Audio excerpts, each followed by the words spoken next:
Welcome to Improv for the Podcast. On this week's episode, we're joined by Candi Rodriguez, who will tell us all about her improvisational journey. We'll play a couple games, and most importantly, learn how she improv'd her life. Let's hit it.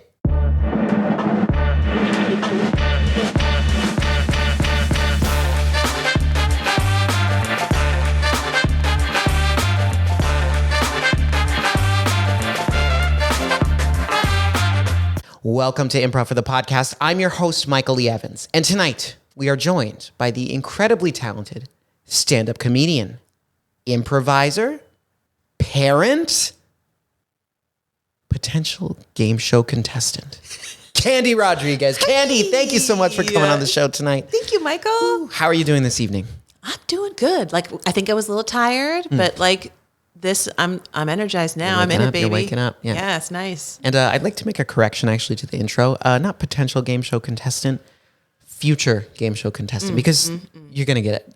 I'm going to book it. Yeah, and you're going to book it. I'm going to win it. Yes, you are. Because Yes, you I are. love games. And you're a winner. And I'm a winner. Enough said. Enough said. Enough said. Okay, Candi. So as we're getting into the show this evening, could you tell us a little bit about your relationship to this old place? So that old sign there. The old IFTPA. Yeah. You know, so I had met Matthew at Cool Beans Comedy, right, where I was doing stand-up. And then one day he's like, you know, you should do improv for the people. And I wanted to probably like last year or 2 years ago, but you know, with COVID and with I had a lot of fear of bringing it home and all that. And so finally, but I had the tab up. On my had it open on your computer. You're like, all right. A year. Amazing. And I would think of like what class would I take. So I've been taking, this is my third or my fourth month now. Amazing. Yeah. And so 4 months. I just want to say I really appreciate how you shared how you had the tab open for like a really long time, because I feel like, and not speaking for everyone, but I know I have tabs that have been with me a long time. You know, I don't want to let them go. I know. I want to, because I want to make it clean. Yeah. But I don't want to forget. No, yeah. Right? You're like, maybe I'll come back to this one day, or I'll use it again, or I'll visit this website, whatever it is. Yeah, totally. Yes. Tabs are like friends, Tabs are like friends. Tabs are like friends. Who are weekly trying to get our attention. Yes, they are. Oh, wouldn't you want to stay on this tab? Oh, please. No. Okay. Please. I know I've been open and I'm all the way to the left side, but please don't ignore me. Oh, man. But I'm glad to be on the team. Just glad to still be here. Thank you. Thank you for keeping that tab open. That just means a lot to all tabs out there. I did. And because I had done, when I first came to LA 17 years ago, as an actress. Wow, I want to say actor. And then I was like, no, I'm an actress. More than one actor. Actress. And more than one. I contain multitudes, Michael. Amazing. I believe it. And so I went through, Groundlings and UCB, UCB, Improv Olympic, and when I was on the teams and all the things, and then sketch comedy, which I was my first love, I think, and then just got really burnt out. Yeah, and got married and got pregnant on my honeymoon, and so that was life for life. Yeah. And but really wanted to get back, and you feel called to come back. If you take a break, I guess. And I've been blown away by how comfortable and how at home I felt the first class. Because I came prepared. Because those classes. Yeah. It's like, bring your A game. You're like, all right, I got to bring it. People are going to be watching. People will be watching, and I got to, and it's just not that. It's very different. Everyone's here to play. Yeah. And get better. Yeah. And tell the story. Which was like, I was just blown away. and how kind everyone was. And well, my first class was with Ava, actually, because Matthew was out, and and she's just like this. Oh, the best, and smart, intelligent notes, but so kind, like that. It's really rare to have that precise kindness, right? Yeah. And so, I mean, I feel like I found like a home, and it's so corny. Yeah. But it really quickly, and also everyone's every level, every level, it's all mixed in. Every age, every profession. This is really fascinating. I mean, it's a strange place. It's a strange, yes, yeah, but it's it's a kind, strange place where everyone loves to play. Well put, Candi. Well put. You. So we're gonna jump into your experience, your journey from through the many improv institutions of LA in just a little bit. But before we do, Candi, we got to play some three things. I'm ready. Oh yeah. So I've done my digging as always, my detective work. I'm a regular Sherlock Holmes of Google, and we're gonna learn about you. Okay. All right. So any questions on how we play three things here on Improv for the podcast? No. You got this. Fantastic. So here we go. These are three things. Plants found in a garden. Sage. 1. Chicory sage. 2. Mint. 3. Very nice, very nice. Next category. Favorite commercials you've been in. Sorry. Pillow racers. 1. Love that. Booking.com. 2. Disney. 3. Last category. Best things about being a parent. Unconditional love from the children. 1. Nice. Not always from the parent. Sorry, kids. Baby hair. 2. Kid drawings. 3. These are three things. All right. Very nice. Very nice. So, Candi, what I asked you about gardens. What's going on there? Why did I have a garden? That's why. Yeah. Tell me about your garden, Candi. Yeah. How'd you know? I found an Instagram post from many years ago, or it might have been on Facebook even. Yeah. Just Are like we friends on Facebook? No. Okay. Yeah. Yes, I have a garden. I have a backyard in Van Nuys. Amazing backyards. Love that. It's great. Yeah. Yeah. And I have sage. I have my sage plants are my favorite plants. And I create white sage smudging sticks. Wow. Yes. That's amazing. I mean, by create, I mean I tie them. Yes. With some twine. That's creative. And I burn them. Ooh, and I give them to lucky friends. Yeah, that's fantastic. All right. Yes, and like bougainvillea, jasmine, and all that jazz. All right, that sounds like a fantastic garden in the backyard in Van Nuys. Having a backyard is wonderful. It's a true joy of life. It is. I sit and I just enjoy my garden. Take it in. Yeah, I do. All right. Thank you for sharing. What's like a gardening tip you give to all those beginning green thumbs out there? I mean, YouTube is right. It's just, but also do not trust the mow and blows.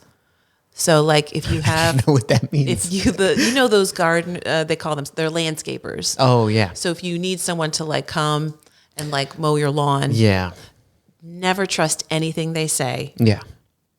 Never trust anything they say. All they want to do is cut down your trees and so you don't have leaves and blow the leaves into your neighbor's yard. That's all they want to do. Makes sense. YouTube and just know that you'll mess up, I think. Yeah. Yeah. Some plants will die. Some will die. So others may live. Yes, that's the way it goes. Yeah. All right. I think that's a good tip. YouTube too. It's like the best education platform. Really? There's some good stuff on there. There is. I've learned a lot. I know. I learned how to do a podcast. No. Well, we'll see. No. All right. Next category. Favorite commercials you've been in. Why did I ask you about commercials, Candi? Because I've been in commercials. I think I've seen all of the ones you referenced because I watched your reel on IMDb. Oh, and yes. That Pell Racers, I want one. I watched it. I was like, that's awesome. They do still sell them. I'm in. I think that was like one of the first commercials I did. And the client kept giving me line readings. She's like, Tour de Pillow Racers. And I wanting to please, Tour de Pillow Racers. Tour de Pillow. Like, I could not hear what she wanted me to say. And I looked at, I was like, he's like, just do. So anyway, so. It sounded great. Thank you. It sounded great. I was there. That's something my husband likes to say in the house, like, nap time built in. Yeah. Just like randomly. Oh, that's so much fun. That's so much fun. Oh yeah. So I was a big fan of that. And that's a product I'm personally interested in investing in. For myself. Yeah, like just scooting around. Yeah, I like scooting around IMDb. I have a long hallway at home, like it goes from like the kitchen all the way to like the rooms. It's very long. And you're walking like a chump. Yeah, I'm kind of a loser. You could just be scooting on a ladybug. I could be scooting. And then a ladybug pillow. Oh. Racer. Say no more. So I'll buy 2. Yeah. I can already picture it. It would be so loud. Right. And like the wheels are probably like not for our adult weight. Yeah, no, probably not. I need a. Did they make them from adults? For adults? I bet they do. I'll look into it. Maybe I'll buy one and like reinforce it a little bit. Some upgrades. Yeah. Some lights, some rims. Ooh, don't maybe a little bell on there to let people know I'm coming. Now it's just turning into a bike, but. Okay, well, we've just made a bike. Dune buggy. Or a dune buggy out. A dune buggy with a pillow for a seat. That's it. Still a good idea. Still very innovative. Yeah, a fresh idea. All right, Candi, our final category. So I asked you about being a parent, and feel free to be as like discreet or open as you feel. I hope to be a future parent, and I noticed that you are a parent. So I was just like, that's cool. So I wanted to hear what you liked about being a parent. Yeah. Oh, wow. That's why I asked you, I guess. Yeah. Yeah.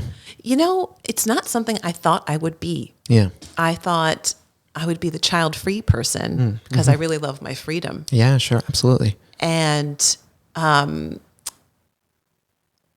then one day we were, my husband and I, we were at a party and there was kids there. And I somehow was in the room with them, and then we started to play. They were like 4 or 5 at the time. Yeah. They're in college now, by the way. Oh. So they were 4 or 5 or 6, whatever at the time, and they were like, "You are the witch from Tangled." Like I walked in, they were like, "You," and I was like, "Mama knows best," And so and then my husband was looking for, I didn't know this, but he was looking for me. So he comes in and they were like, "Sing for us." Like they just looped him into. And so we just started playing. And then afterwards I was like, that was really fun. Yeah. And I was like, I bet we could be parents, He wasn't my husband at the time. Sorry. He was my boyfriend at the time. Yeah. You were dating. He was like, "Hey, yo." and then during the honeymoon, and then I was like, yeah, we could give it a try. Oh, I'm pregnant. So it was one of those, Yeah. But would 100 out of 100 times choose it again. You know what I mean? Yeah. Yeah. So, but I also believe very much that if you have or don't have, you will be very happy and fulfilled. Yeah. Yeah, you can find fulfillment either way. Absolutely. I believe that with all my heart. Yeah. Yeah. So are you like dating anybody? I mean, I'm married. Yeah. Oh, so I just got married. I'm sorry. I didn't see a ring. No, it's okay. There it is. Within the past, just under 6 months. So that's like a future thing, Yes. At least that's the plan. But people make plans and then, well, they don't work out. Or they work out. Yeah. Sometimes they do. Yes. But do you have family that lives, or does her family live? So that's, So kind of, my family's down south, they're in San Diego, and then her family's kind of spread out in multiple states. So that's one of those future planning things, right? You can pull somebody in. Support network. That's just one. A big part of it. You just need one. Yeah. I got my mom. She lives in the ADU. There you go. Yeah. Abuela's right there. Yeah. You just need the one. Hey, that'll do it. That's we've talked about that. We're like, hey, so or oodles of money for a nanny. I guess we'll have to go with family. Yeah, that's a great option for some folks, but not for us. For some, it works. Yeah. It's like, ooh, we both work in the education fields. Oh, me too.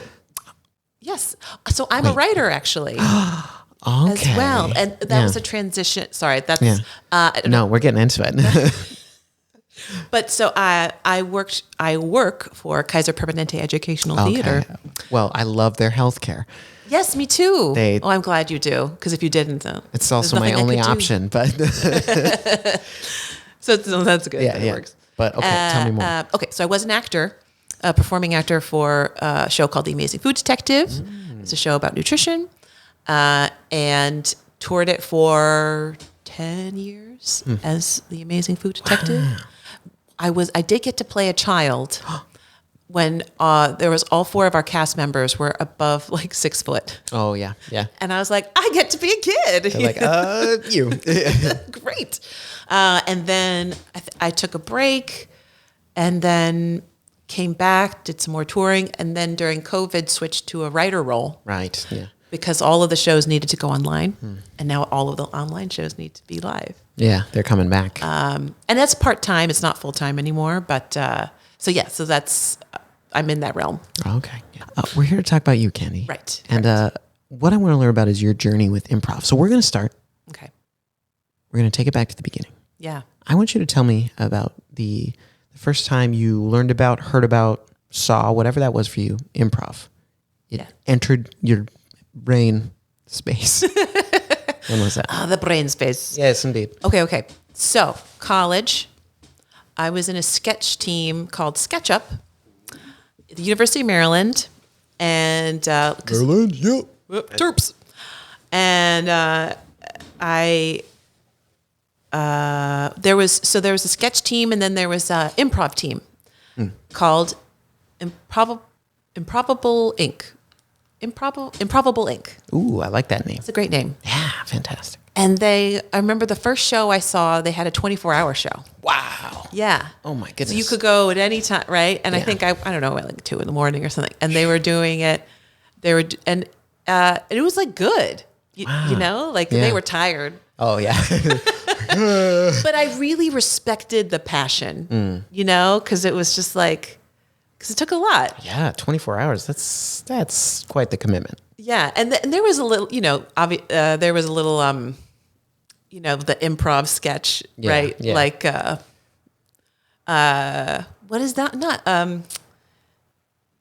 competition, maybe, or like, right? It was like a rivalry almost. Yeah, that's like the word. The sketch comedians versus the improvisers. Yes. Yeah. So that was my first experience, and you know, experiencing it. I think when I did improv for the first time was after college, and I did something called Comedy Sports. Oh yeah. In DC. Okay. For a bit, and then was like, oh, because I mean, Comedy Sports is very comedy driven. Yeah. You know, I which was up my alley, right? And then to LA, and then Groundlings, and then UCB, and then LA Connection. I think I've heard of that. Yeah. It's in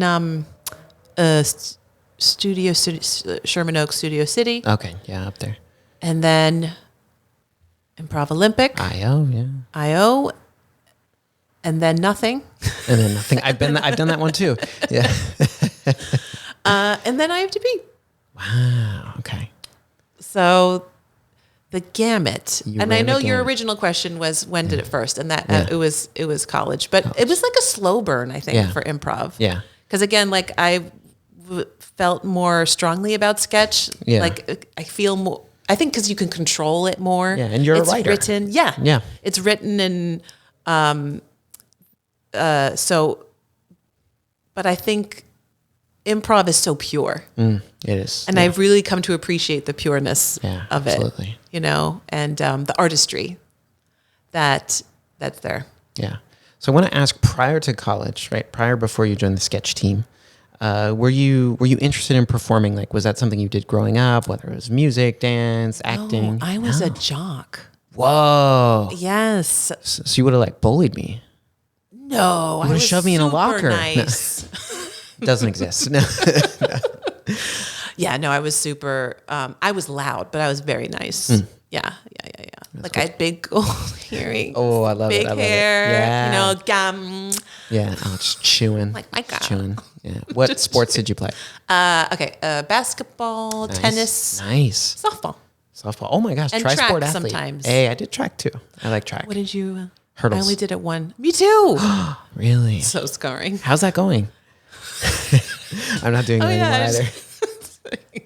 Can you believe that we did hurdles? It's like when you look back, ridiculous can you believe thing. that you jumped?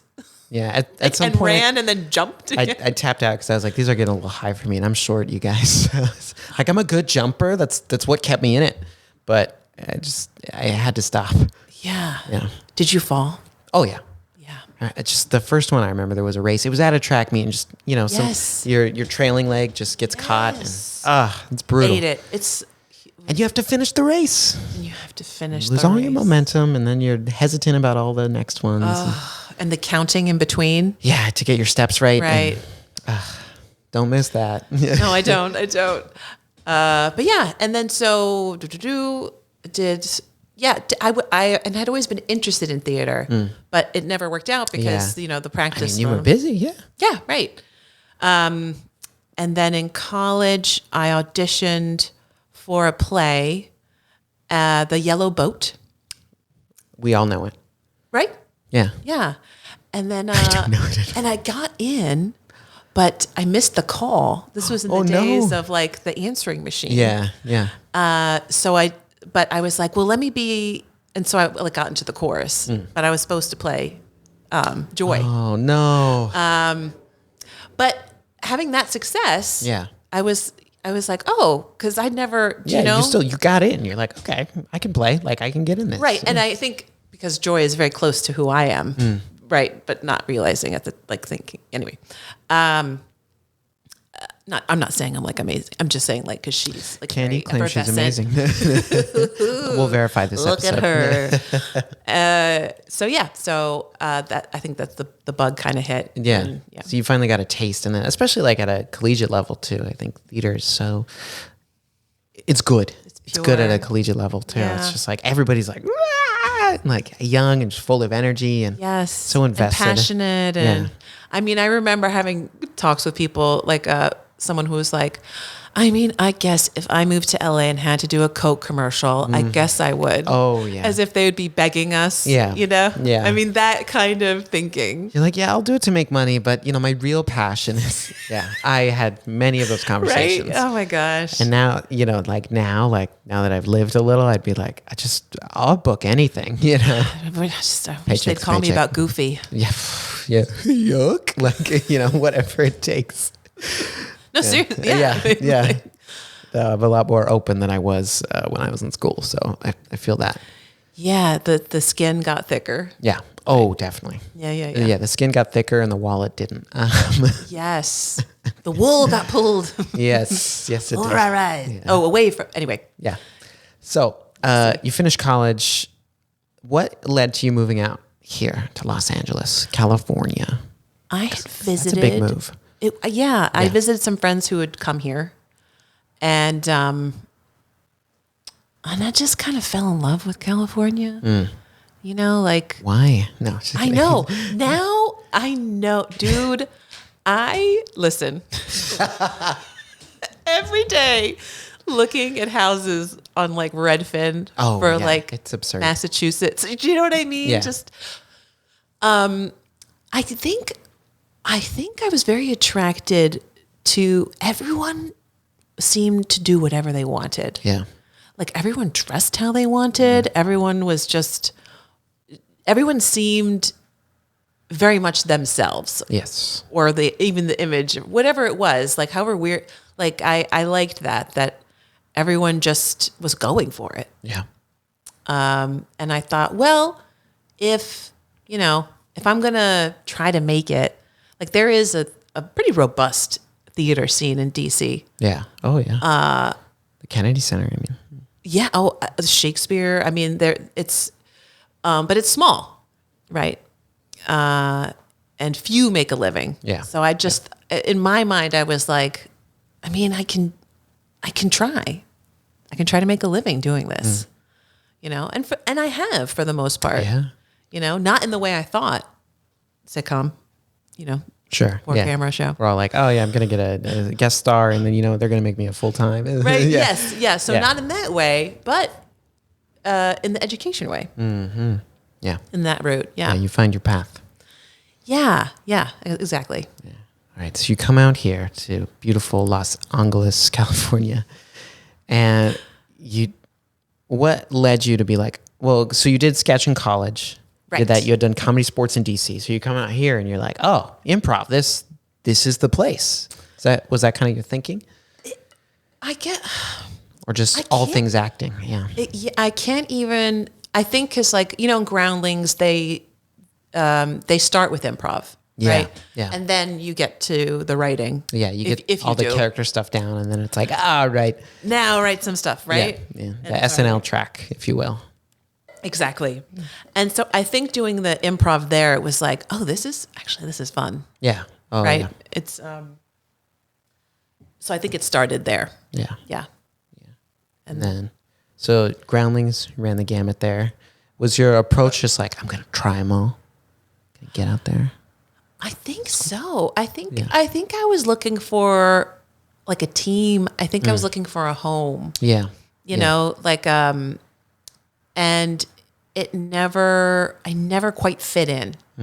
I mean, I made friends and, but I never, Improv Olympic, I was close. I felt, and then they shut down. Yeah. But Improv Olympic felt the closest. Like it felt the most kind of like closest to IFTP in a way where, I mean, a lot more actors obviously, but it did have that more familial feel and not so competitive. Yeah. So maybe if they had stayed, I don't know if who knows?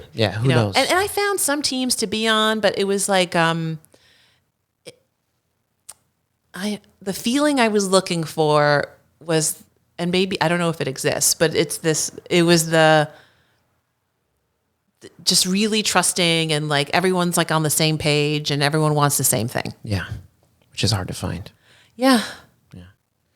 Because I think hearing you talk about like the different schools you've been to, I can relate to that because I've done the Groundlings, I've done the UCB, and then I didn't do Iowa West. I've been there, I've seen shows there, but I did Second City here and now IFTP, So it's like the little LA tour. So I like talking to people who have gone to those places as well, just to like hear about their experiences.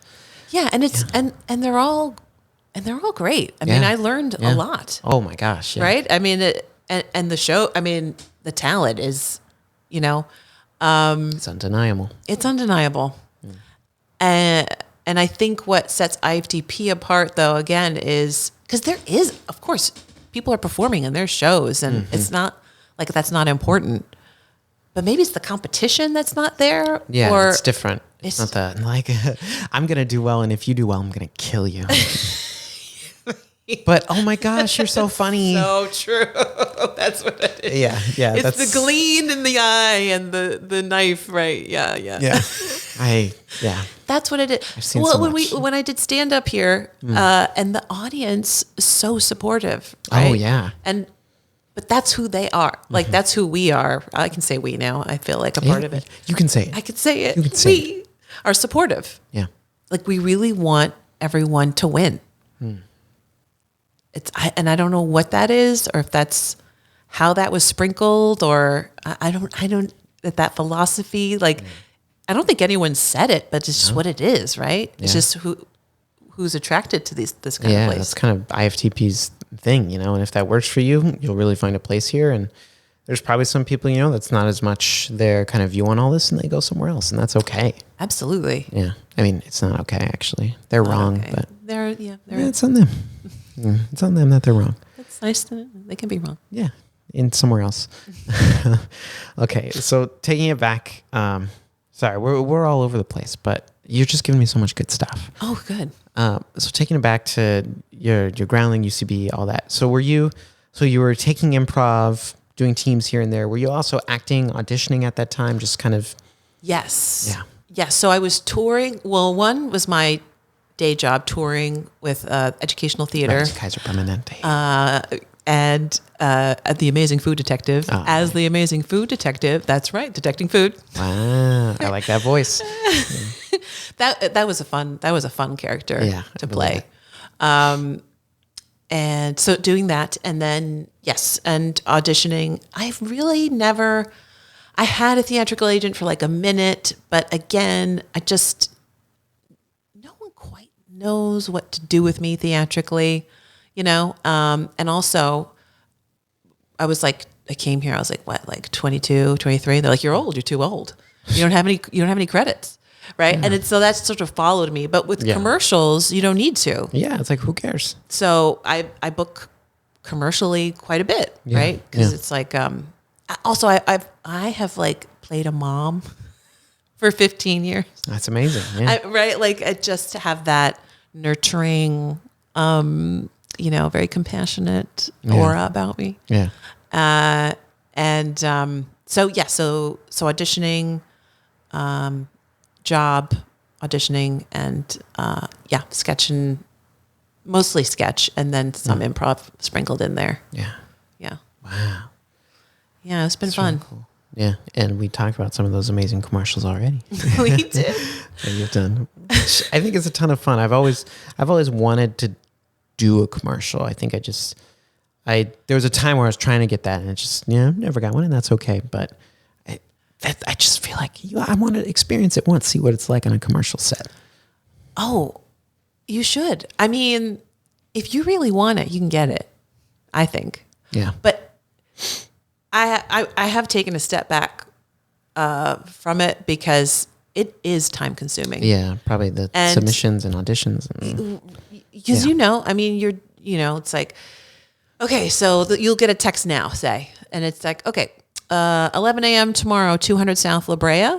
You're going to play a dad, blah, blah. Here's some lines. So you go, and it's like an hour to get there. Yeah. You park plus parking. Yeah. You go, you would wait, and you come home. That's 2.5 hours, right? You get a call back. Great. Yeah. 200 South La Brea, 1 p.m. 1 hour, get there. Okay. So that's 4.5 hours, 5 hours of your life, right? And then think about clock. What do I want to make hourly? Okay, so that's for later. So you've spent 5 hours of your life now. Oh, and you're on Avail. Great. Nope, you didn't get it. So that's 5 hours of your work week gone. And what if you had 2 auditions? What if you had 4 callbacks? That's 10 hours of your week, right? Because it's a numbers game. Yeah. Yeah. So it has to be this part-time gig. Yeah. Yeah. And then you book it. Amazing. Is it non-union? Is it a $2,500 buyout? Right? Is it union? $695 for the day. If it airs, that's some nice residuals. If it airs, sometimes it doesn't. Might not make the cut. That's $695. So what do you want to make an hour? $30 an hour? So 5 times, right? So it's like, you really got to think about it. You always don't break even, unless you're really the top of the top. Yeah, and there are those men and women. I'm not one of them, but they're out there. They're out there. Or you get one of those deals where it's like a string of commercials. So you keep coming back, or Verizon, or right. And that's those gigs. But we know they're right. Yeah, it's like 3 people. Yeah, and you see them, and we know them. You're the can you hear me now guy. That guy killed Honda it. Woman, the Verizon dude, and Flo. Oh, and Flo's an improviser. She is. Yeah, I've seen her at the Groundlings. Talented. Oh my gosh, and I'm just like, oh great, you have such a great life. You just make progressive commercials, and then you do improv at the Groundlings, and that's it. I'm sure it's amazing. I'm now realizing I don't like her because I'm jealous of her. But you know what? It's never enough. And it's probably not. As you know, people who are like, oh, I got the guest star, but I really want to be, I'll say full time. Yeah. What are those called? A series lead. I want to be a lead. Yeah. And you're a lead. I really want a movie. Yeah. Or my show's getting canceled. Right? It's like. My show's ending. Yeah. It's just, the bar just gets higher and higher. Yeah. And you're never happy, Michael. No, I'd be happy if I were Flo. I'd be like, this is it. No. Progressive has paid me millions of dollars over the years. Cause she's been doing that a long time. It's been a long time. I remember being in middle school seeing her, and I'm now an adult, like a married, adult, Wow. I'm pretty sure, I could be wrong, but I feel like. And they've kind of turned her into a cartoon sometimes. Yeah. Now they're like, just come and do some voiceover work. Let's just get you 2 hours in the booth, and then you're good, Flo. Go do your improv thing. Like, she's killing it. I don't know, Michael. I Aspire think we need to do like a Wonderful Life where it's just like you get to be Flo, but you're unhappy. No, I'd be so happy because I'd still, I'd be doing my improv thing and then could just, go put on the white outfit and do whatever it is she does. You would be funny, that's for sure. I'd be like this guy. But again, is that Yeah. I mean, maybe she's sick of it, maybe she hates it, and she just keeps doing it for the paycheck. I don't know. I don't know her. We don't know. I probably never will. I mean, we've been in a room, but she was performing and I was in the audience. But still, that's the closest we'll ever get. You never know. Yeah, you never know. So if there are any insurance companies looking for a new person, hit me up. Let me know. Let me read. I have car insurance. I have a lot of experience having insurance. So let me know. A lot of tales. I actually don't know. Slate. Yeah. Hands. Hi, my name is Michael Lee Evans, and I'll be reading for the part of Progressive Insurance guy.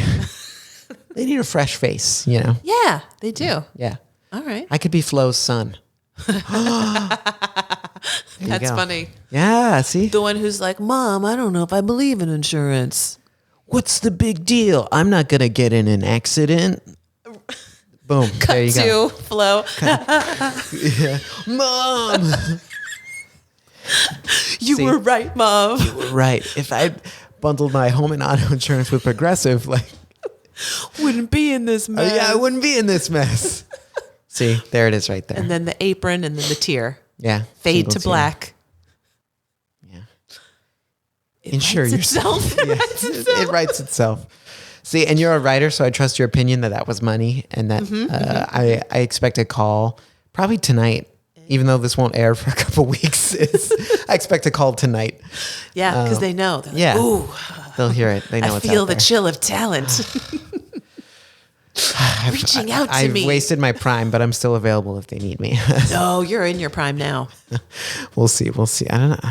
I think so. I'm 29 right now, so I don't know. Yeah, you're peaking. I think with comedy, that's true. Older, I feel this way. The older I get, the funnier I be. That's true because you've lived more life, which I think helps because you know more. Yes. You're more experienced. Yes, and I'm just really in it. I'm like in my body. Yeah. I'm not leaving. Yeah, that's good to hear. And there's like this. I have a quiet confidence that I didn't have, that I faked. Yeah, that I think young people sometimes lack. We have to. Yeah, especially early 20s. Because we don't know nothing. Yeah. Still don't, but I know that I know nothing. Yeah. And that's key. And that's the freedom. Yeah. Right? It's like, true. I know nothing. Great. I know nothing. And no one cares. Dumb. Yeah. And everybody kind of is. Yeah. That's a good point. That's a good philosophy. Everyone is dumb, including me. Right? Yeah. Right. Yeah. That's great. Yeah. It makes things simple. It is. It is really. Yeah. All right, Candi. So bringing it back. Thanks for calling me dumb, by the way. No. You're welcome. As a mother, I can tell you. Yeah. I bet. I know dumb. Is it in this room with us now? And you, sir, are the dumbest. Gosh. You imagine. You killed me.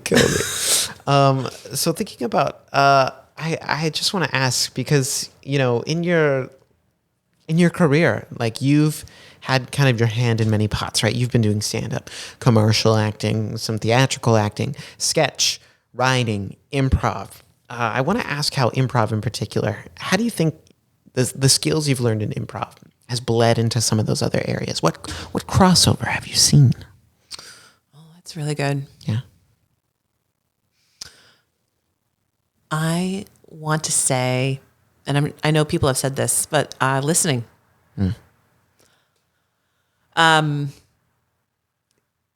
Because that's part of the beauty of improv is that it's all about the other person and what they're saying, what they're bringing, and what you're saying, what you're bringing, right? Yeah.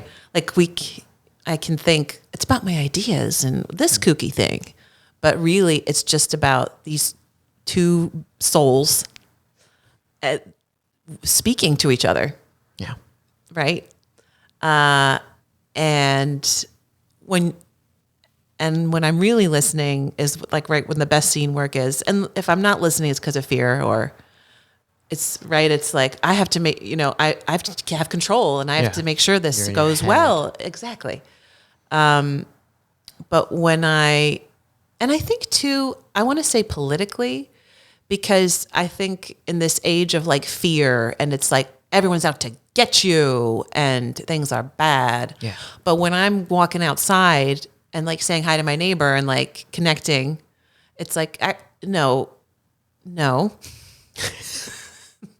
Like humans are still humans. Yeah. It's very true. It's very true. If you had to pick, no, let me rephrase that. Between sketch, improv, and stand-up, which do you think is your favorite to perform? That's so good. Golly.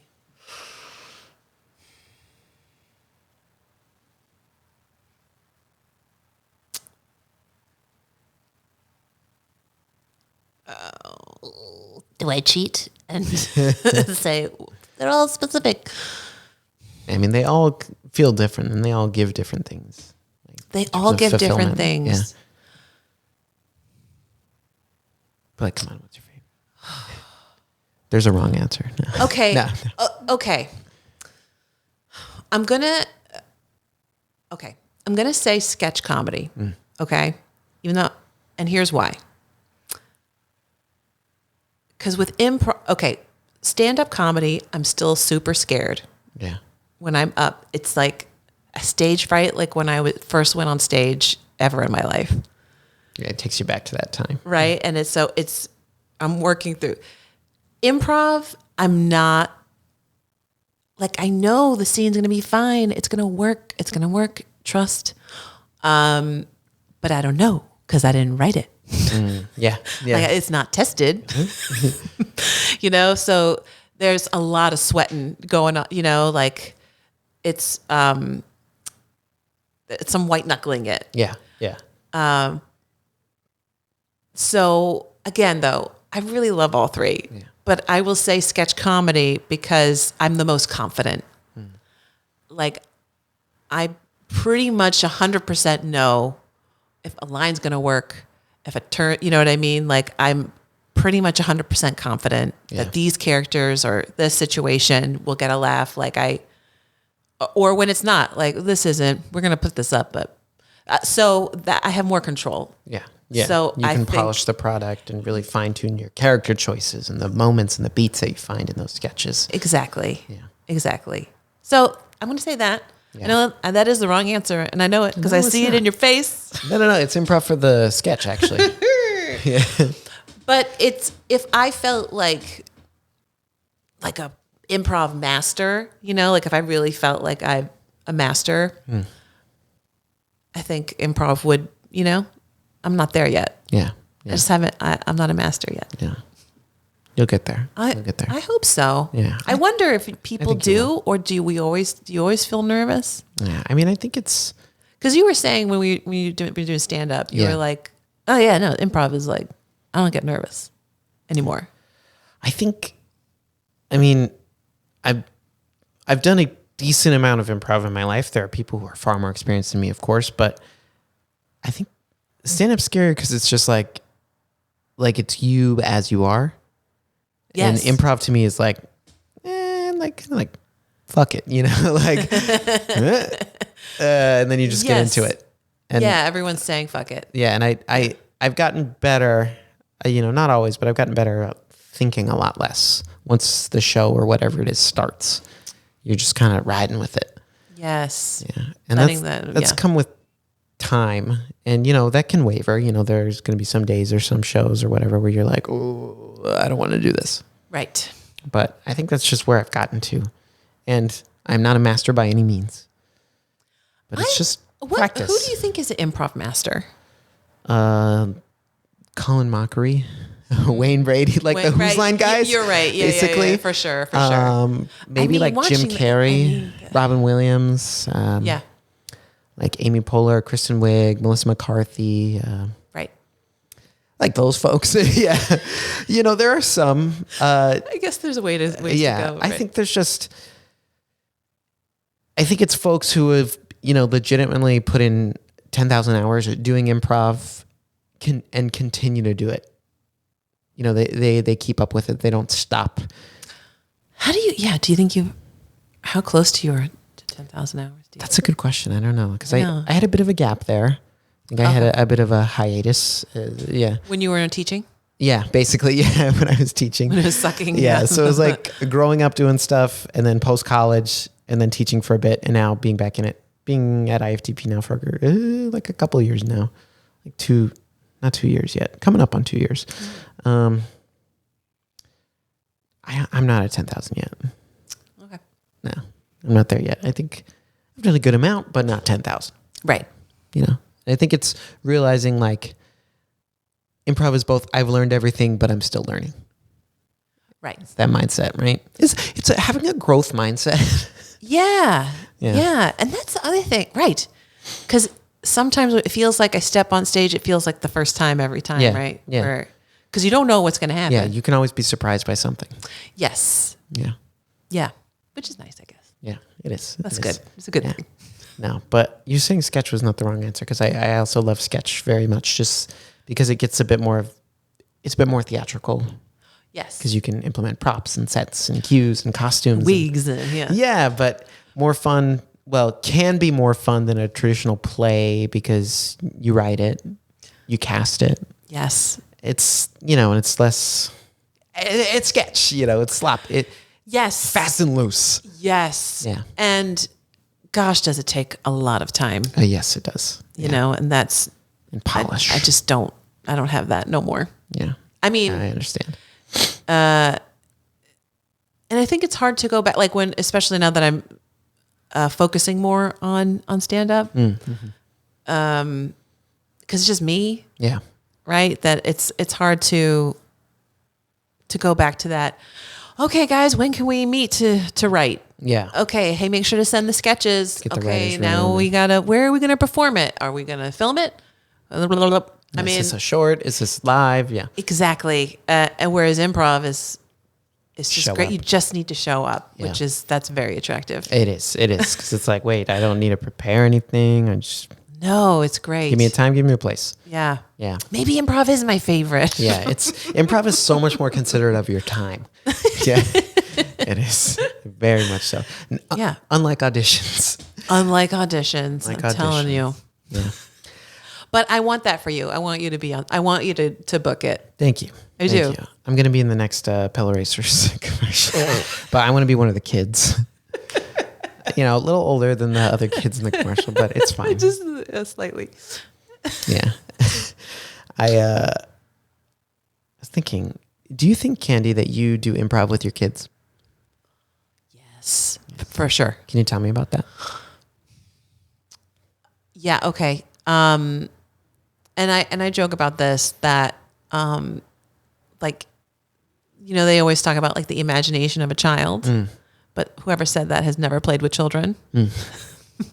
Cause like they don't understand narrative. Like they're just understanding and they're very stubborn about their narrative. Mm-hmm. Right. And if it's like, I'm trying to play with them, like, with like, dinosaurs. Yeah. Like, okay. And this guy, they'll be like, the kids will be like, okay, so, he's killing this guy. And I'm like, oh, and then there's a black hole that opens up. And they're like, no, it doesn't. There's no black hole. Yeah. They're not yes-anding. And it kills it, so they're not yes-anding. Yeah. They don't know how yet. They're like, you are, but they're not. It's very one-sided. You're doing it wrong. Yeah. Like playing with my daughter in the tub, we play something called Duck Family, which it's just her telling me what to do. She's like, and then they go to the pool. Yeah. Oh, wait. Nope. They just go to the pool. Right. So they're really little dictators. You try and add a little flair and she's like, cut that. Yeah. Don't make a meal out of it, Mom. Yeah. Just send the ducks to the pool. Jeez, Mom. You're adding a lot of fluff to this scene. So, I do. And also, I think especially that, but I think they do enjoy I do like to like joke around and play with them. Yeah. Like make silly faces or like, I love doing bits with them. Like, scary monsters. Like I love, like the scarier you are, the funnier they find it, you know? And then like to the point where they'd be like, okay, stop. Oh, stop. Okay, Mom, no, don't be a zombie anymore. Yeah. Cause I'm like, you know, and I'm like, yeah. But yeah, that I do, cause I do love to play. Yeah. Absolutely. And, so there is that. And surprisingly, there is like, there's pushback. And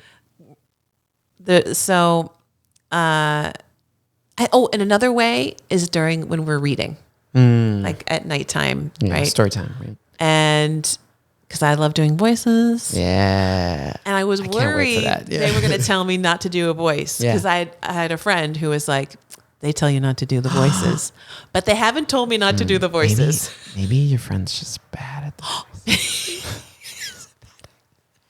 Yikes. I hope your friend doesn't hear this. No. Like maybe it's me. I'm the problem. Yeah. But you're probably really good at the voices. So your kids are like, yo, this is dope. And now they do the voices. Yeah. You know, so I am proud of that. And, cause I don't know. And like if my kids are funny, like if they do something, I'm like, that's funny. Yeah. Right. You let them know. I let them know. Cause like, I guess they're like my friends do somehow, you know, where it's like you're in a little comedy club and like working out little bits. You're like, all right, I got some new material for you kids. All right, you remember Duck Family? All right, come on, gather around. They're going to the pool. You're not going to believe what happens when they're there. Right. They float. Hey, pass me some applesauce. And then they kill each other. Yeah. And then there's a zombie duck. Yeah. Quack, quack. That's funny. I'm going to bring that. I'm into it. All right, Duck Family, I'm invested. Write it. Write me a pilot episode. Pitch it. We'll see who can get attached to the project. And then we'll take it from there. I hear De Niro is loosely attached right now. And what's his name? Just had a kid. Pacino. Yeah. Right. So he 79. might be interested. 70. I was like, that kid is not going to know their father. And I'm not trying to be mean. I'm just like, come on, man. Come on, man. I know I had so many questions. Yeah. I just saw the headline, but did they plan it? Who is he? Who's the mom? Who's the mom? I don't even know. Is he married? Because then I also have more questions like, why? I mean, it's your life, live your life, but why? He doesn't have any. He doesn't give those kids baths. Yeah, no, I was he's not crouching down, giving those kids He's not baths. a present father. He can't be. I don't know. That's hard to picture. I don't know. Like no judgment. He's going to be on set for the next Scorsese movie or whatever. And be like, hey, Al, don't you need to be at home with the kid? What? Who? I don't know what you're talking about. Shut up. Kid. All my kids are grown. Marty, get off my back. Oh, man. We're just tearing down. I know. Poor guy. Right, well, he's not a poor guy. He's not. He's fine. That's like his seventh kid. I do have questions. Yeah, we have questions. Yeah, we have questions. We got to do some more research into this. I know. I do. Yeah, I didn't even. I need to ask more questions because I read that headline and I was like, wild. But because I was like, do I want to be 79 and having a child? No. Golly, no. I'd like to be 79 though. Well, yeah, 79. Take it. And 79 with newborn. Look, I'm not to. He's active. Okay. He must be actively having sex. I mean, good for him, but also careful. Right. Yeah. Why aren't you more careful? Yeah. Okay. Anyway, we should know. Is it planned? Okay. Yeah. I mean, also, I'm going to say it. You're 79, dude. Get a vasectomy. Okay. You do not. You don't need no. Yeah. You should be firing blanks, like. Yeah. To put it lightly, I was like, there's no point for that function to be. I mean, it is on another level. It is impressive that that it's impressive. Nature is amazing. Yeah. Confusing. Yeah, confusing for sure, but also puzzling. Like we could get. But sure. Yeah, sure. You know what, Al? Yeah. Yeah. Good luck to you. Yeah. Good luck to you. Good luck to you. I hope you set up a trust fund for the kid or something, just because, again, I don't know how much He's of a like, presence he'll what's have. his name? Mariah Carey's ex-boyfriend. Oh, Nick Cannon. Yeah. Oh, Nick Cannon has what, like 14 kids or something? He's like the Italian Nick Cannon. Oh, yeah, that's true. It's true. Yeah. Calling it. I guess we'll see. Just calling it like we see it. We'll see it. Maybe they're having a competition. Oh. And Al was like, Nick, you may have more kids than me, but check this out. Check it. Can't be this yet because you're literally not this old. Look what I did. Don't act like you're not impressed. There it is. Nicholas Cannon. That's the voicemail he leaves. Yeah. All right, Candi, I got a couple more questions for you. And then we're going to play some games. My goodness. What's left? What's left? All right. So we touched on this a little bit, kind of talking about the crossover of improv into other areas of your work, your performance, right? But I want to think, like, overall, what would you say, or what do you feel the impact of improv has been in your life? Could be career, could be personal life, I think that there is a trust that I've gotten through improv that I don't have with the other two. Yeah. Or the trust that if I just listen, if I just respond to what's there, it's going to be fine. Yeah. Like that it will be enough, that I am enough. Yes, you are. Right. So that trust has been a blessing, or like a leak, right? Of like, because that's a revelation. Yeah. I'm more than enough. Wow. All I need is me. And it's going to be great. And if I connect and be here, that's it. So it's pretty profound, I think. It is. It really is. Yeah.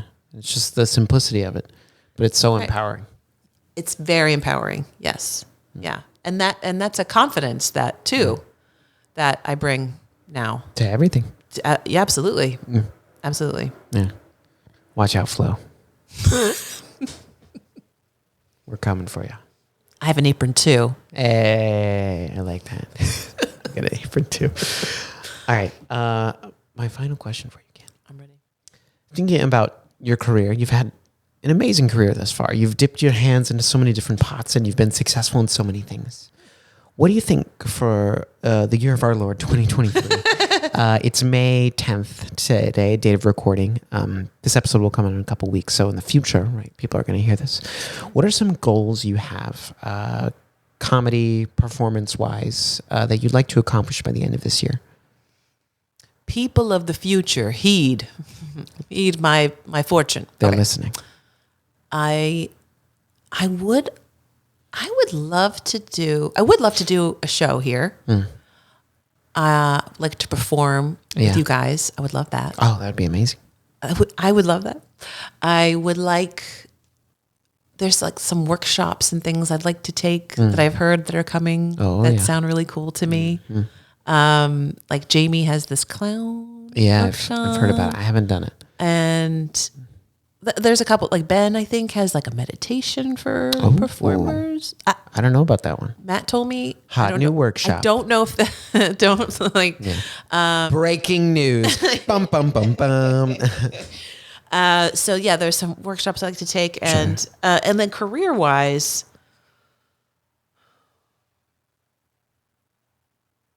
that's a great question. Okay, this is random. There is a sketch I wrote called D&D, and it's Dungeons and Dragons characters that are playing D&D of office workers. Oh, yeah. And I have been wanting to shoot this sketch for like 7 years. Or do you know what I mean? Sounds like fantastic. it's in my back pocket. Yeah, you're sitting on that script. I just, but it's like how to. It's a logistic. You have to get an office and everything. So I would love to. Yeah. Just, when you just want it. I don't think it would help my career at all But or you in wanna any make way, it. but I'd Yeah. love to make it. Because that sounds killer. I love that premise. Yeah, I really like it. I used to do Pathfinder, which is like a D&D kind of adjacent game. Yeah. And I loved it. I'd love to get into that again too. Yeah. Anyway, I've always wanted to play D&D. I've never tried it, but I've like listened to like podcasts and stuff, and I'm like, man, that sounds like so much fun. And there's a lot of like improv aspects to it. it is so fun. Yeah. I mean, if you're really interested, I'm 100% like, interested. okay, Yeah. IFTP Dungeons and Dragons. Yeah. I have the starter kit. I just haven't opened it yet. Really? Yeah. Are you serious? Yeah, someone gave it to me as a gift, and I was like, yo, you know me better than I know myself. Dust that puppy off. Yeah, it's in the shrink wrap. It's mint condition. Oh, is it like a? Oh, okay. No, they just buy it at the store. Like Target, probably. It's not like a yeah. No, it's limited nothing special. edition. No, Okay, I don't think so. If it is, then they were fools. Because that's wasted on me. I have no knowledge. Yeah. Yeah. I mean, and I only did the one game, you know, for like a summer. Yeah. And it was like, think about it all the time. Yeah. It was fun. And like, I feel like that's probably such a cool way to spend time with friends too. So you're all getting to just be like these ridiculous characters. Yes. Going through an adventure. And you fight. Yeah. Like, what that's are fun. you doing? You are a mage. You cannot climb that wall. No matter what you roll, you're not going to make it. You It's know? not within the scope of your abilities. Yes. Yeah. You really do get it. Yeah. Which I'm like, that sounds awesome. It's really fun. Yeah, and I like medieval stuff like that, so that's very much up my alley. Yeah. Yeah. I'm here for it. Like mages and orcs and wizards and bards and all that good stuff. Yeah, and you have to think around corners, Yeah. right? Because it's like, okay, how do you get here? And it really does depend on the master, the one who's making the story. Or, Yeah. If they suck, I think. Yeah. I mean, I know you're joking, but you're kind of No, but it totally makes sense because they're controlling. I mean, they're choosing the campaign, right? Yes. They're filling in all the gaps of like the non-player characters and exactly. Like, all can that you stuff. do? Yeah, exactly. Yeah, they have to be so quick on their feet, an incredible storyteller, multi-talented, having, it's a lot of work. It's a lot of work. Yeah. But I'd love to invest in it. Yeah, same. I'm with you. Oh, wow. All right. Yeah. Okay. Manifested, man. Let's do it. We'll find a way. All right, Candi. You ready to do some improv? I'm ready. Amazing. I've got 3 games picked out for us this evening that we're going to be playing. And these games, you've probably never played them before. Oh, good. And if you have, well, just pretend like it's the first time. Okay. I need that. I need this. All right. So here we go. Let's take a look. So for our first game, this game is called Radio Play. We don't have to roll the R like that. I'm just having fun. I like rolling my R's. Right. All right. So in this game, Radio Play, we're going to perform a scene, just an improv scene, but we're just going to be doing our own sound effects. So any of the actions or shenanigans that happen during the scene, we're just going to do our own sound effects for it. So we're our own Foley, I guess. Yeah. And then I'm just going to give us a suggestion of a location or a relationship, and then we'll go into the scene. Okay. Just doing a or whatever we need. That was Blip, blip, blip, blip. that was much better. That was me example. underwater. Blip, blip, blip. I'm swimming. Blub blub. All right, so we're gonna do. Ooga. My gosh, is that a whale? Dolphin. Oh my gosh. Give me another. CPR. Someone's doing CPR. Oh no! Someone drowned. All right, Candi. Those were amazing examples. Thank you. Our location is somewhat aquatic related. We're going to be at a lighthouse. At a lighthouse. Okay. At a lighthouse. So we're at a lighthouse. This game is called Radio Play, and I'll black us out when we're done. Okay.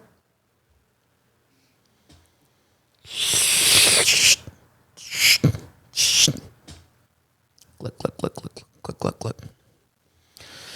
Ooh, that's a lot of oil. Yeah, well, I love to keep the kerosene burning bright. Oh, that's good. Right. Mm-hmm. You're the bright star of this lighthouse. I sure am. You know, Jethro, I've actually won Lighthouse Keeper of the Year for 4 years running. I know it. I be rubbing on your stars every night, rubbing on your metal stars. I appreciate that, Jethro. Buffing them, making sure they shine.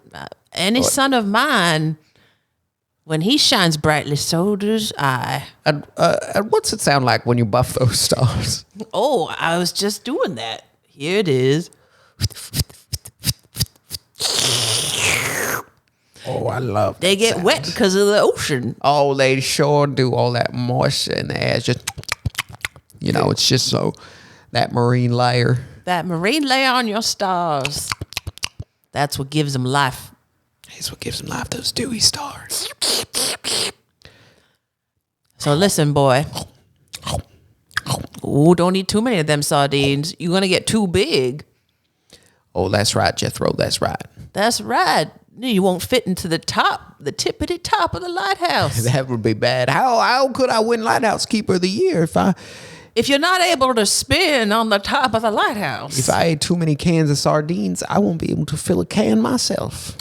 Oh, the can fitting. The can fitting. I'm just gonna just throw those sardines back into the ocean. That's my boy. My skinny star. Thank you for keeping me on my toes, Father Jethro. You're welcome, boy. Well, I think it's time I give this to you.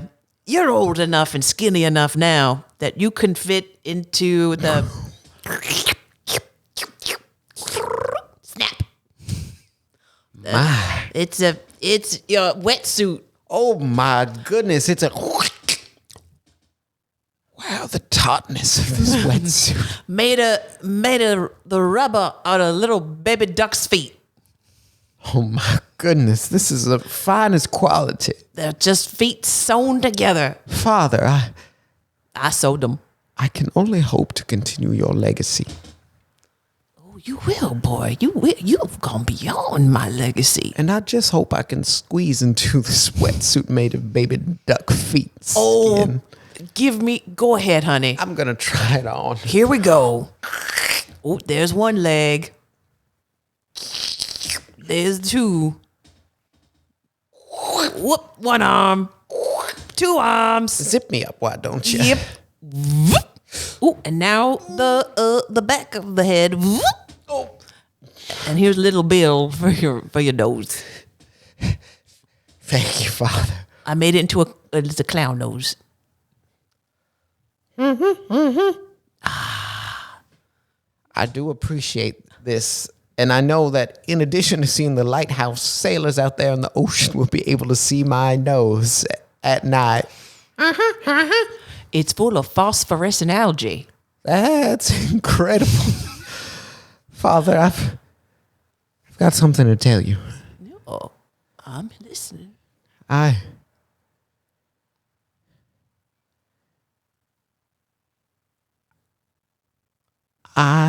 haven't been lighting the lighthouse light every night.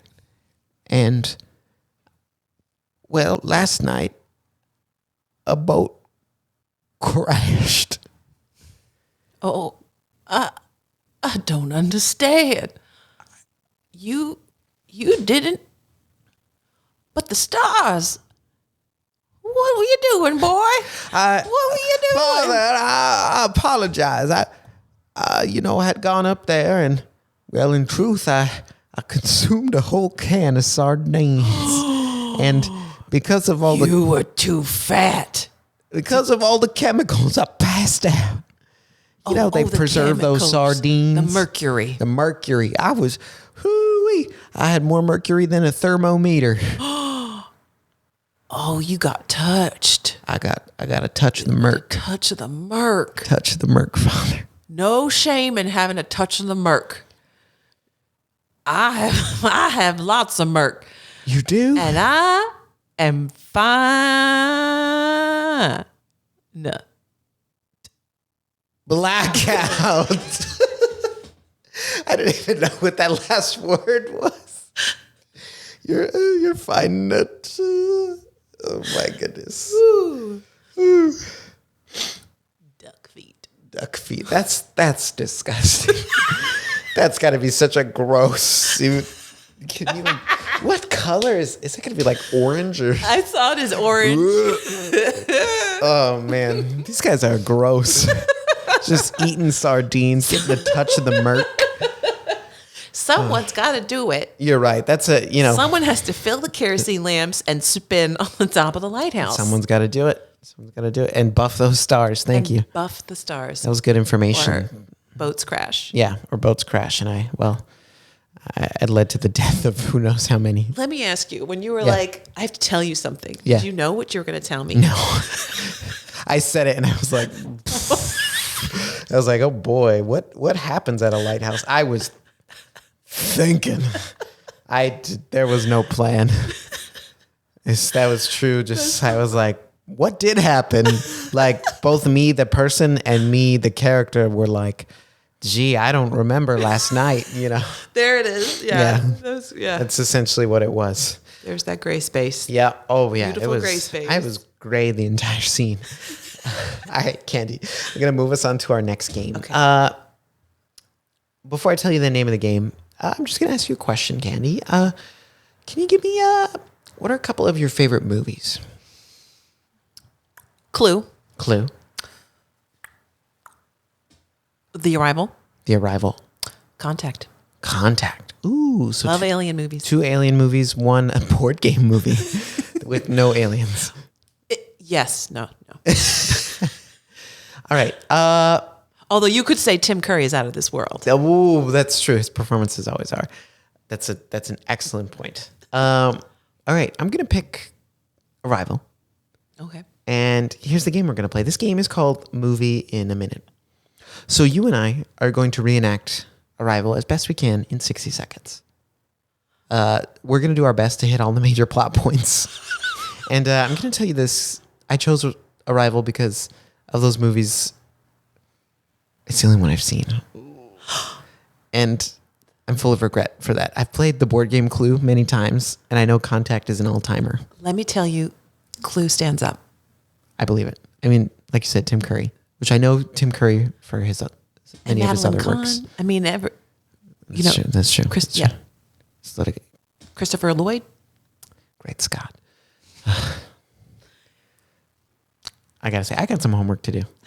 It's a bit of an embarrassing moment for me, but I do love Arrival. Okay. I'm a big Amy Adams fan. Yes. So we're just gonna do do Arrival in a minute, okay? Okay. Yeah. Easy. We got this. Easy. And then timer will go off. I'll black us out. We're gonna do the best we can. Okay.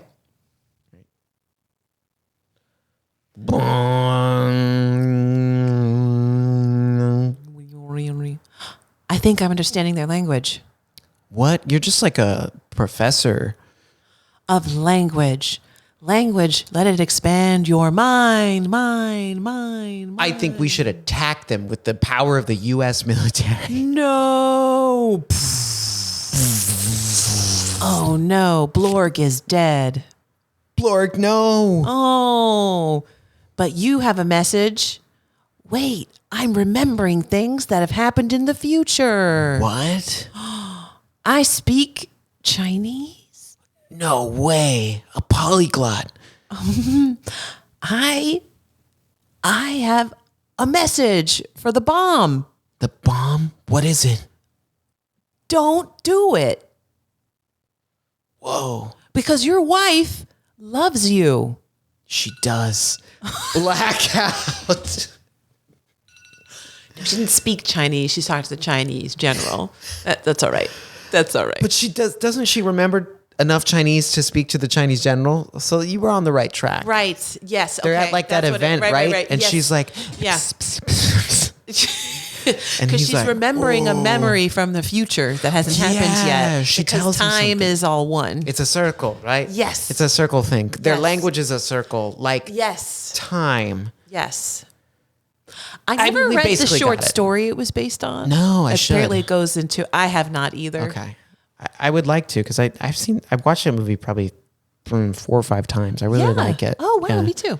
Yeah, just some great. Jeremy Renner's in that too, I think. Yeah, right? he's fine. I just mostly remember Amy Adams in it, and then just a bunch of dudes going like, shoot them. And, Right. which is what I tried to capture in our Which, yeah, you did. summary.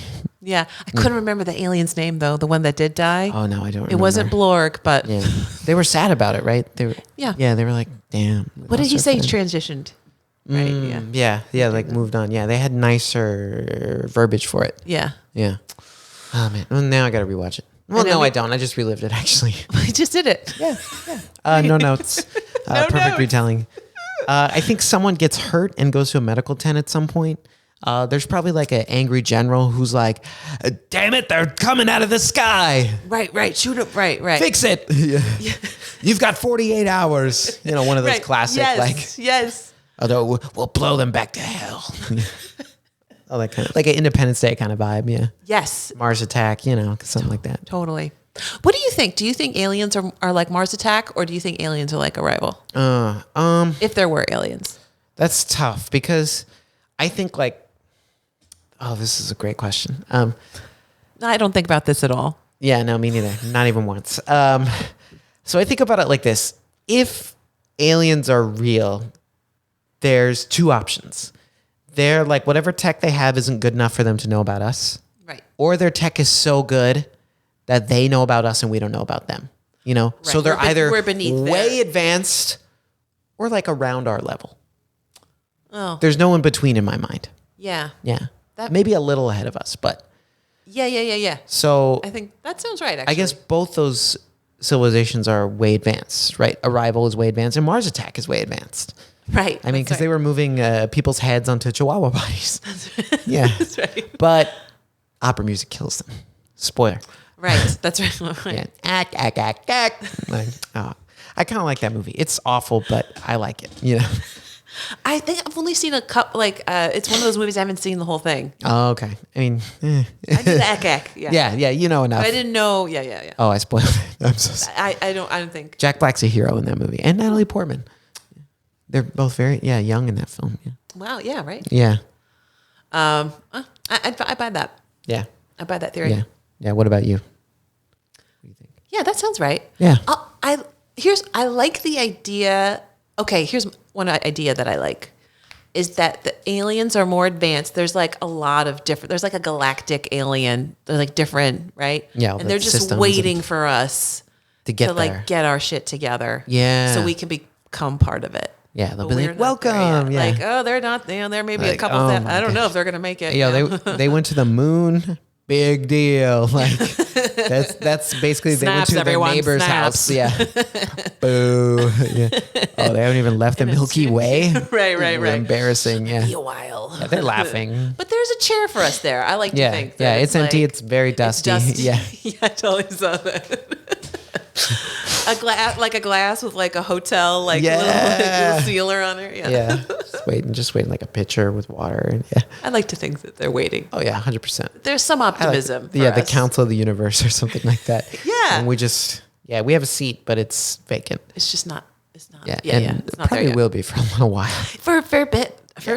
Yeah. Yeah. It's probably some time. I mean, I did watch The Martian, and that gave me hope that we'll figure this out. Like the planetary, right? Yeah, I was like, that looked easy. So Matt Damon makes everything look easy. Yeah, what? We better send him. Yeah. Oh yeah, it's funny. I had the opposite. I was like, oh man, we're not ready. Right? Like his shit broke. Yeah, he barely got back. That's true. He had a rough time. And who was there waiting for him? I can't even remember. Was it? Oh, did he have someone? Was that the? Now I'm getting confused because there's Interstellar and The Martian came out like within a year of each other. You're right. So who?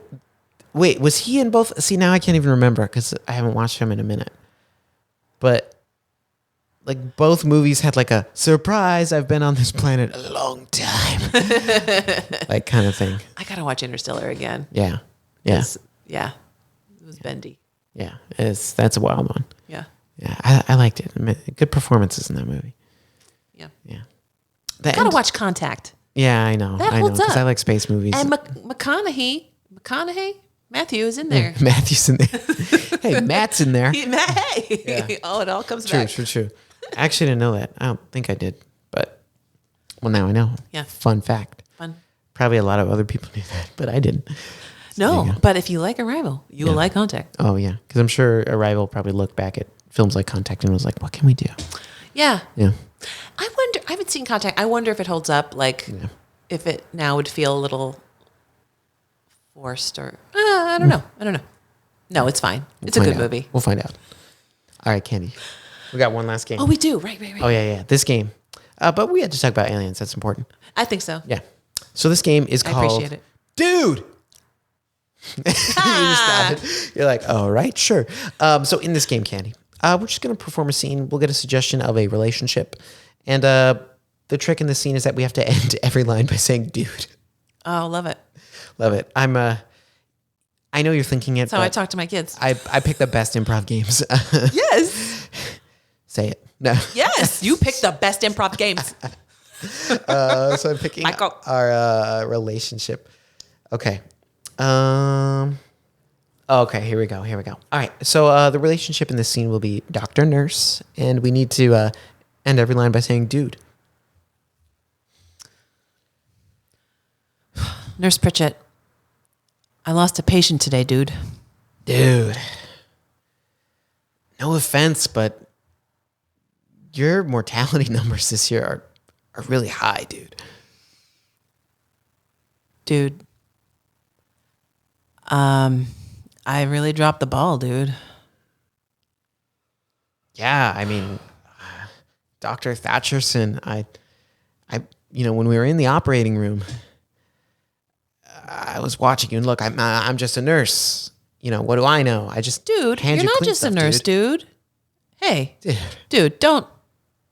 You know what I mean? Don't put yourself down, dude. Yeah, dude. Dude, that means a lot, dude. Dude, nurse, Miss Pritchett, I feel like I haven't appreciated you enough. Because I've just been in my own personal hell, dude. Dude, just killing people, dude. Dude, I totally feel that. And I, as a nurse, who's often working beside you, I want to do whatever I can to kind of help, flip the narrative a little bit there. Because I know you're an amazing doctor and you can't win them all, right? Dude. Oh, I love that. Yeah, like sometimes right?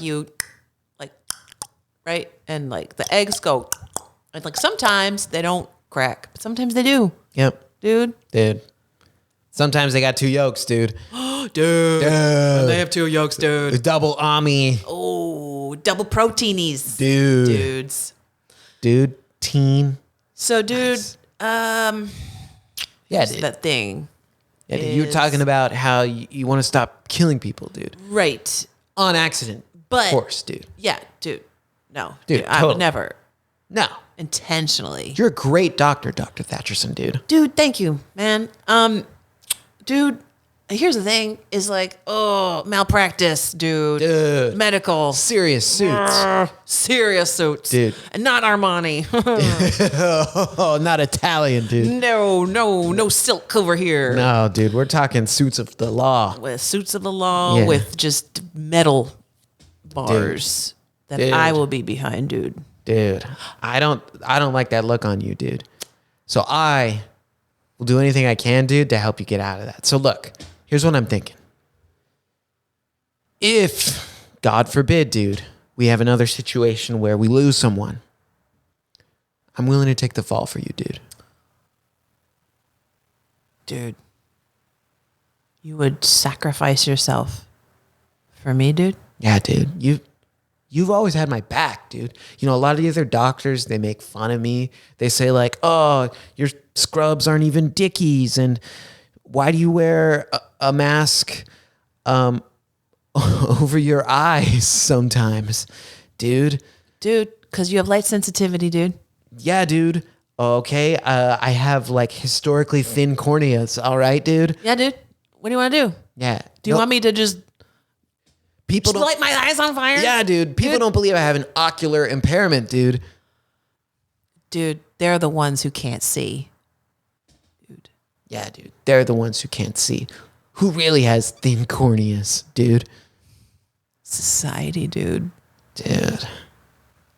But dude, in all seriousness, I will need you to take over when they send me to jail. Blackout. Oh, dude. It writes itself. Yes, like Corneas. Me, dude. I loved when we were talking about the suits and you said not Armani. That was so good. That got me. I was like, oh man, you came to play. Oh, sharp. I love it. I love to play. That killed me. Candi, we could do this all night. We really could. So before we conclude tonight's episode, I want to give you the opportunity. Are there any final words you want to leave us with on life, on improv, on suits, dude? Whatever it is. Oh, I'll say you are enough. You are more than enough. You are more than enough. For realsies. Thanks, dude. You're welcome, dude. Thank you so much to Candi Rodriguez for coming on the show, talking about improv, parenthood, duck families, being a dude, duck suits, improv, stand-up, flow, aliens, and everything in between. We covered it all. As always, Improv for the podcast is available to stream on all platforms. Wherever your ears can listen, we'll be there. And thank you for listening. Thank you for watching. And we'll see you next time. Thank you for having me. Thank for you. realsies. This was lovely. It was an absolute pleasure. Thank you. We'll see you next time. Improv for the podcast was created by Matt Moore and Michael Lee Evans. Edited and produced by Michael Lee Evans. And finally, presented by Improv for the People. Interested in more IFTP? You can visit us at improvforthepeople.com or on our socials, such as Instagram, TikTok, Twitter, and YouTube. Remember, new episodes are released weekly. Thank you for listening. We'll see you next time.